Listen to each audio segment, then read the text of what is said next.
Titus Burckhardt, Introduction aux doctrines ésotériques de l'Islam. Chapitre Soufisme et panthéisme. Le panthéisme, qu'on a l'habitude d'imputer à toutes les doctrines métaphysiques de l'Orient et à certaines de l'Occident, n'existe en réalité que chez quelques philosophes européens et chez quelques orientaux influencés par la pensée occidentale du XIXe siècle. Il est issu de la même tendance mentale qui aboutit aussi au naturalisme, puis au matérialisme. En effet, il ne conçoit le rapport entre le principe divin et les choses que sous le seul aspect d'une continuité existentielle, erreur explicitement rejetée par toute doctrine traditionnelle. Note de bas de page. Ouvrez les guillemets. En réalité, le panthéisme consiste à admettre une continuité entre l'infini et le fini. Continuité qui ne peut être conçue que si l'on admet préalablement une identité substantielle entre le principe ontologique qui est en cause pour tout théisme et l'ordre manifesté, conception qui présuppose une idée substantielle, donc fausse de l'être, ou que l'on confonde l'identité essentielle de la manifestation et de l'être avec une identité substantielle. C'est en cela et en rien d'autre que consiste le panthéisme, mais il semble que certaines intelligences soient irrémédiablement réfractaires à une vérité si simple, à moins que quelque passion ou quelque intérêt ne les pousse à ne pas se dessaisir d'un instrument de polémique aussi commode que le terme de panthéisme, entre guillemets, lequel permet de jeter un soupçon général sur certaines doctrines estimées gênantes, sans qu'on ait à se donner la peine de les examiner en elles-mêmes. Pourtant, en affirmant sans cesse l'existence de Dieu, ceux qui croient devoir la protéger contre un panthéisme inexistant prouvent que leur conception n'est même pas proprement théiste, puisqu'elle n'atteint pas l'être, mais s'arrête à l'existence, et plus particulièrement à l'aspect substantiel de celle-ci, car son aspect purement essentiel la réduirait de nouveau à l'être.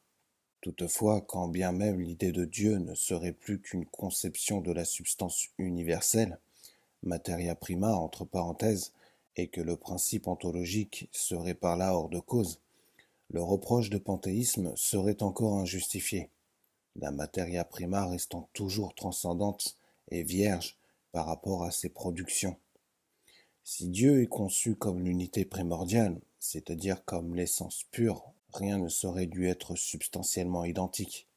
Mais en qualifiant de panthéisme la conception de l'identité essentielle, on nie du même coup la relativité des choses et on leur attribue une réalité autonome par rapport à l'être ou à l'existence, comme s'il pouvait y avoir deux réalités essentiellement distinctes, ou deux unités ou deux unicités. Fermez les guillemets. Fridtjof Schuon, dans l'unité transcendante des religions, chapitre Transcendance et universalité de l'ésotérisme. Précisons que le mot substantiel, entre guillemets, est pris ici non pas dans son acception scolastique, où il correspond parfois à l'essence, mais comme désignant au contraire le pôle passif, par opposition au pôle actif de l'existence universelle. Retour au texte. S'il y avait une telle continuité en vertu de laquelle Dieu et l'univers manifesté pouvaient se comparer comme une branche se compare au tronc dont elle est issue, cette continuité, ou ce qui revient au même, cette substance commune aux deux termes, serait ou bien déterminée par un principe supérieur qui la différencie, ou elle serait elle-même supérieure aux deux termes qu'elle relie et qu'elle englobe en quelque sorte. Dieu ne serait donc pas Dieu. Or, on peut dire que Dieu est lui-même cette continuité, ou cette unicité, mais alors elle ne se conçoit pas en dehors de lui-même, en sorte qu'il est réellement incomparable, donc indistinct de toute chose manifestée, sans toutefois qu'aucune chose puisse se situer en dehors ou à côté de lui. Ouvrez les guillemets. Personne ne le saisit, sauf lui-même.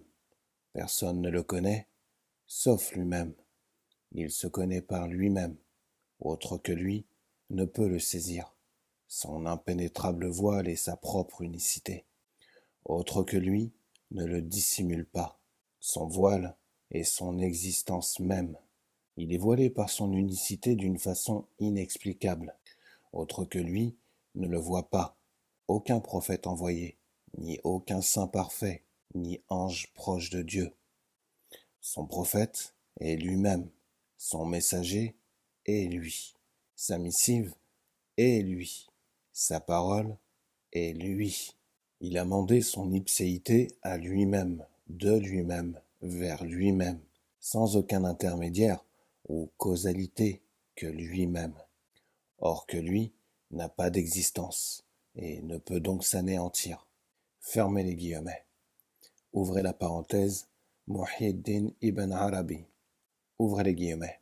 L'épître de l'unité. Fermez les guillemets. Ouvrez la parenthèse. Risalat al-Ahadiyya. Fermez la parenthèse. Maintenant, s'il arrive que les maîtres de l'ésotérisme emploient l'image d'une continuité matérielle pour exprimer l'unité essentielle des choses, comme lorsque les hindous advaitins comparent les choses à des vases de différentes formes, mais tous faits d'argile, ils se rendent parfaitement compte de l'insuffisance d'une pareille image. Cette insuffisance, par trop évidente, exclut d'ailleurs le danger qu'on puisse y voir autre chose qu'une allusion symbolique.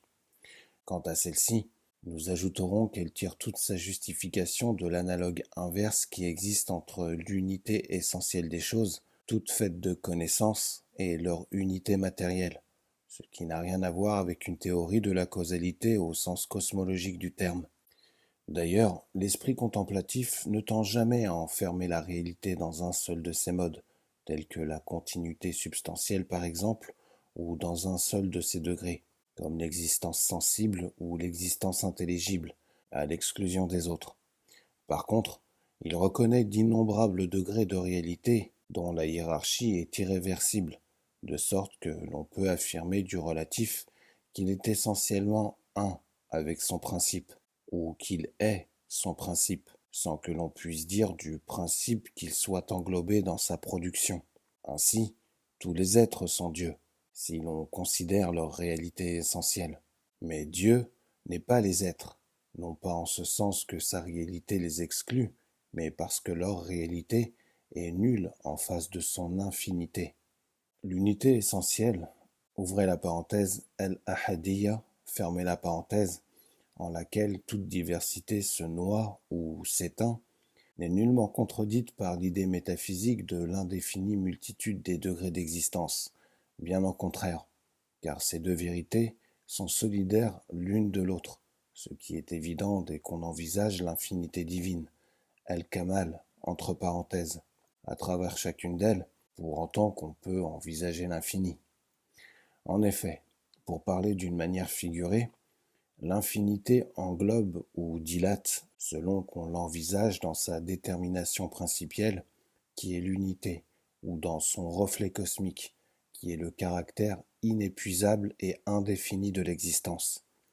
On peut comprendre par là que la doctrine sofique de l'unité, qui, malgré la différence de terminologie, est strictement analogue à la doctrine hindoue de la non-dualité, Advaita entre parenthèses, n'a rien à voir avec un monisme, entre guillemets, philosophique, comme le prétendent volontiers les critiques modernes d'intellectuels soufis comme Ibn Arabi ou Abdelkarim el-Jili. Ce jugement est d'ailleurs d'autant plus étonnant que la méthode doctrinale de ces maîtres consiste à dégager les contrastes ontologiques extrêmes et à envisager l'unité essentielle, non point par réduction rationnelle, mais par une intégration intuitive du paradoxe. Note de bas de page. Selon l'expression de Sal al-Tustari, ouvrez les guillemets, on connaît Dieu par l'union des qualités contraires qui se réfèrent à lui. Fermez les guillemets.